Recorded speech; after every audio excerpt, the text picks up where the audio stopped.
बिस्मिल्लाहिर्रहमानिर्रहीम। अस्सलाम वालेकुम मेरे मुसलमान भाइयों बहनों बेटियों बेटों बुज़ुर्गों दोस्तों। अल्लामा इकबाल का 1938 में 61 साल की उम्र में आपका विसाल पाक हुआ था। अल्लामा इकबाल के हवाले से उनकी अज़मत के लिए ये बात बहुत काफ़ी है कि 24 मार्च 1940 को पंजाब यूनिवर्सिटी के हॉल में यौम इकबाल मनाया गया था।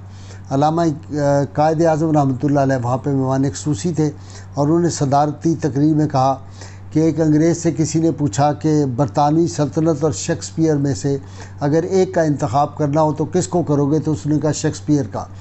तो कायद आज़म ने मुस्कुराते हुए कहा कि अगर मेरे पास कोई सल्तनत होती और मुझसे पूछा जाता कि इकबाल और सल्तनत में से किसी एक को चुन लो तो मैं इकबाल को चुन लेता।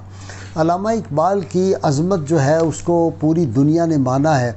वो किस लिए उनको ये अज़मत नसीब हुई, वो इसलिए कि वो एक सच्चे आशिक़ रसूल थे। देखें ना, मदीना मुनव्वरा के बारे में कैसे लहक लह के पढ़ते थे। खाके तैबा अज़ दो आलम खुश तरस्त, ए खुनक शहरे के आँजा दिल बरस्त, ए खुनक शहरे के आँजा दिल बरस्त। तो दुनिया की ये जो खाके तैबा है ये मुझे दुनिया से ज़्यादा अज़ीज़ है, इसलिए कि हमारे दिल बर जानी वहाँ पे जो है वो तशरीफ़ फरमा है। अल्लामा इकबाल की ज़िंदगी के बड़े बड़े दिलचस्प वाक़यात हैं, लेकिन एक बात मैं शुरू में अर्ज़ कर दूं कि ख़त्म नबुव्वत के मामले में उनके जज्बात क्या थे और इसके रसूल में क्या था कि फरमाते थे कुरान के बाद वही और नबुव्वत का दावा तमाम अंबिया की तौहीन है, और अगर कोई शख्स रसूलुल्लाह सल्लल्लाहु अलैहि वसल्लम के बारे में हर्जा सराई करता है तो वो गोया 1,24,000 अंबिया की तौहीन करता है, चूँकि आप इमामुल अंबिया सल्लल्लाहु अलैहि वसल्लम हैं। अल्लामा इकबाल की ज़िंदगी के बड़े बड़े दिलचस्प वाक़या हैं। जो एक वाक़या मुझे बहुत मुतासिर करता है कि एक नौजवान सैयदज़ादा जो है वो वहाँ से उठ के आता है कश्मीर से, और आके अल्लामा से कहता है जी मैं आपको मिलना चाहता हूँ। सुबह सुबह अल्लामा से मुलाकात होती है। अली बख्शो कहते हैं कि मैं मिलना चाहता हूँ। जब वो आदमी अंदर जाता है अल्लामा से मिलता है तो देख के उनको दाड़े मार के रोना शुरू कर देता है। तो वो बहुत हैरान होते हैं। अल्लामा कहते हैं क्या बात है? कहते हैं कुछ अर्सा पहले मैंने आपको एक ख़त लिखा था जिसमें लिखा था कि आप सल्लल्लाहु अलैहि वसल्लम के दरबार पाक में मैंने देखा है कश्फ की हालत में आपका एक ख़ास मकाम है और आप फ़लाँ वजीफ़ा फ़लाँ दुरूद पढ़ा करें, इंशाअल्लाह ताला आप ख़ुद भी अपनी हैसियत को देख लेंगे। तो मैं तो आपसे कभी मिला नहीं, आज मैंने जब आपका चेहरा देखा तो मुझे अपने कश्फ पे यकीन हो गया कि मैंने जिस आदमी को कश्फ में देखा था आप वही हैं। वो बैठ गया, अल्लामा इकबाल से बातें करता रहा। तो अल्लामा ने समझा कि ये नौजवान रो रहा है, शायद इसको कोई ज़रूरतमंद है। तो अल्लामा ने उसे कुछ पैसे देने की कोशिश की तो उसने जवाबन कहा अल्लामा साहब मैं तो पेंशन खाता हूँ, मैं तो पेंशन लेता हूँ, मुझे पैसों की ज़रूरत नहीं। अल्लामा बड़े हैरान हुए कि इसकी उम्र 30 बरस के करीब है और ये नौजवान जो है इसको पेंशन कैसे मिलती है। उसने बड़ा ईमान अफरोज़ जवाब दिया। उसने कहा जनाब हमारे बड़ों ने अल्लाह रसूल की नौकरी की थी और आज तक हम उनकी पेंशन खा रहे हैं। ये बात मैंने एक दफ़ा एक बड़े पीर साहब जो थे उनके खानवादे के लिए कही, तो वो बेचारे को इतनी अक्ल नहीं थी। वो कहने लगा देखो जी हमें इन्होंने पेंशन बना दिया। उनको पता ही नहीं कि बुज़ुर्गों के हवाले से कैसी बात होती है। तो उस नौजवान ने आके अल्लामा की खिदमत में अर्ज़ किया कि मैंने रिसालत में आप सल्लल्लाहु अलैहि वसल्लम का दरबार देखा तो आप सल्लल्लाहु अलैहि वसल्लम जब नमाज के लिए सफ़ खड़ी हुई तो आपने दरियाफ़त फरमाया इकबाल आया या नहीं। तो कहता है कि इस पर एक बुज़ुर्ग को बुलाने के लिए भेजा। थोड़ी देर के बाद मैं क्या देखता हूँ कि नौजवान जो है उसको बुज़ुर्ग ले के साथ आए और अंदर दाखिल हो के वो आप सल्लल्लाहु अलैहि वसल्लम के पीछे दाएं जानब खड़ा हो गया सफ़ में। और कहते हैं कि मैंने इस बात का ज़िक्र एक बुज़ुर्ग थे मौलाना नजमुद्दीन कश्मीर के, उनसे ज़िक्र किया तो उन्होंने कहा ये अल्लामा इकबाल हैं, उन्होंने आपकी बड़ी तारीफ़ की। आज मैं वहाँ से सफ़र करके आपसे मिलने के लिए आया हूँ। तो अल्लामा इकबाल जो थे इस ख़त के बाद बहुत परेशान हुए, मुस्तरिब हुए। उन्होंने अपने वालिद को लिखा कि मुझे बहुत ज़्यादा इस बात का ख़्याल है कि मैं तो एक गुनाहगार आदमी हूँ और रसूलुल्लाह सल्लल्लाहु अलैहि वसल्लम मुझ पे इतनी करम फरमाई करते हैं, कोई ख़ास दुआ फरमाएं। तो उन्होंने उनको कहा कि तुम दुरूद शरीफ की कसरत करो। इसी तरह एक और वाक़या जो है कि फ़कीर सैयद वहीदुद्दीन ने रोज़गार फ़कीर में लिखा कि मेरे वालिद फ़कीर नजमुद्दीन जो थे वो अल्लामा इकबाल के पास पहुँचे तो अल्लामा ने कहा यार कल दाता साहब के मज़ार पे हाज़िरी देनी है, चूँकि अल्लामा अक्सर जाते थे। کہنے لگے وہاں سنا ایک بہت بڑے ولی اللہ آئے ہوئے ہیں، میں ان سے پوچھنا چاہتا ہوں وہ جو قرآن میں آیا ہے کہ اس دین کو سارے دینوں پہ غالب کیا جائے گا اور وعدہ ہے کہ ہم اقوام عالم میں سرفراز ہوں گے، تو ہم یہ پھر مسلمان قوم ذلیل و خوار کیوں ہو رہی ہے؟ تو کہتے ہیں اس دن تو نہیں جا سکے، پھر اگلے دن کا پروگرام بنا۔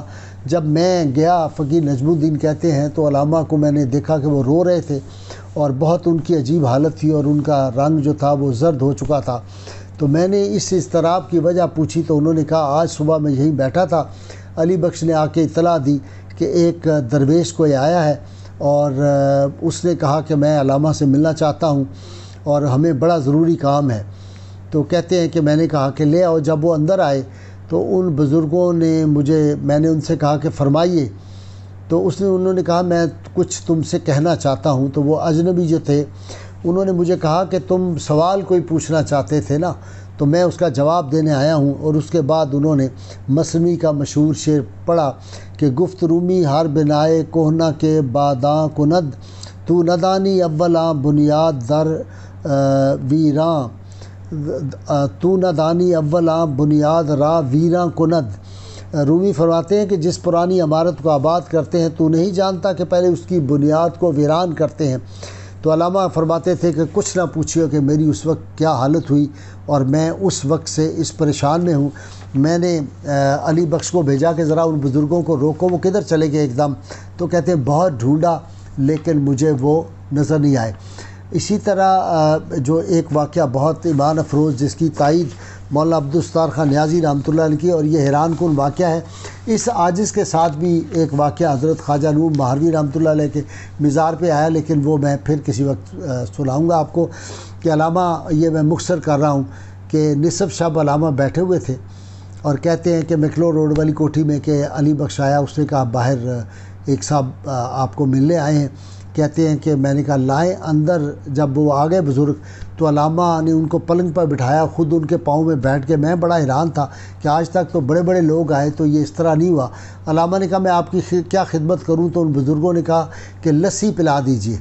کہتے ہیں کہ علامہ نے مجھے کہا جاؤ لسی لاؤ۔ میں بڑا حیران ہوا، میں نے کہا اچھا یہ تو یا بھاٹی چوک سے ملے گی یا لاہور ریلوے اسٹیشن، اس وقت لسی کہاں سے ملے گی؟ کہتے جو ہی میں باہر نکلا تو میں نے دیکھا کہ لسی کی دکان ہے، وہاں ایک سفید ریش بزرگ اس لسی کی دکان پہ ہے۔ میں نے انہیں کہا کہ لسی چاہیے، انہوں نے مجھے لسی دی تو میں نے کہا پیسے دینے کی کوشش کی۔ انہوں نے کہا ہمارا اقبال سے حساب چلتا ہے میاں، تم جاؤ اس کو کہہ دینا ہمارا اس کا حساب چل رہا ہے۔ کہتے ہیں میں لے کے 2 گلاس لسی آیا، اقبال علامہ نے ان کو پیش کیا، بزرگوں نے جن کے قدموں میں بیٹھے تھے انہوں نے پی، ایک لسی کا گلاس دوسرا علامہ اقبال کو دیا، انہوں نے پی لیا۔ کہتے ہیں تھوڑی دیر گفتگو کرتے رہے، پھر وہ بزرگ باہر آ گئے تو میں نے علامہ سے پوچھا یہ بزرگ کون ہے؟ کہتے ہیں میں باہر نکل کے دیکھا تو وہ نظروں سے اوجھل ہو گئے۔ میں نے باہر دیکھا دکان بھی کوئی نہیں تھی۔ میں نے پوچھا علامہ کیا بات ہے؟ تو انہوں نے کہا چپ کر جاؤ، یہ راز کی بات ہے، کسی کو نہ بتانا۔ کہتے ہیں میں نے جب اصرار کیا تو علامہ نے بتایا جو بزرگ اندر آ کے بیٹھے تھے وہ خواجہ معین الدین چشتی اجمیری تھے، جنہوں نے کہا ہمارا اقبال سے حساب چلتا ہے، وہ حضرت داتا گنج بخش رحمۃ اللہ علیہ تھے۔ تو جن لوگوں کو یہ تصوف کے معاملات یا میٹا فزکس کا نہیں پتہ وہ تو اس پہ معترض ہو سکتے ہیں، لیکن جن لوگوں کو اس بات کا پتہ ہے کہ اس عشق کی دنیا میں کیسے کیسے واقعہ رونما ہوتے ہیں وہ اس پہ یقین کریں گے۔ علامہ اقبال کا عشق یہ تھا کہ جب غازی علم الدین شہید کا ذکر آیا تو لوگوں نے کہا یہ اس نے کیا کیا ہے؟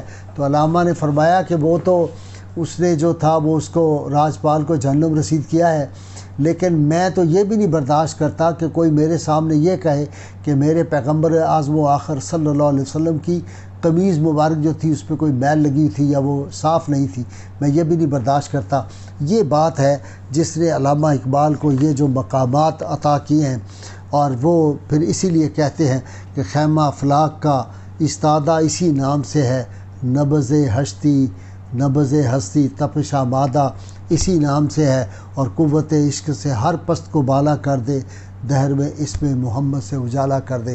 اللہ کی ان کی بارگاہ میں دعا، اللہ تعالی ہمیں حضور رحمت کونین صلی اللہ علیہ وسلم کی غیر مشروط محبت لا محدود فضائل نصیب فرمائے۔ نہ لگائیے پاکستان کا مطلب کیا؟ لا الہ الا اللہ محمد رسول اللہ صلی اللہ علیہ وسلم۔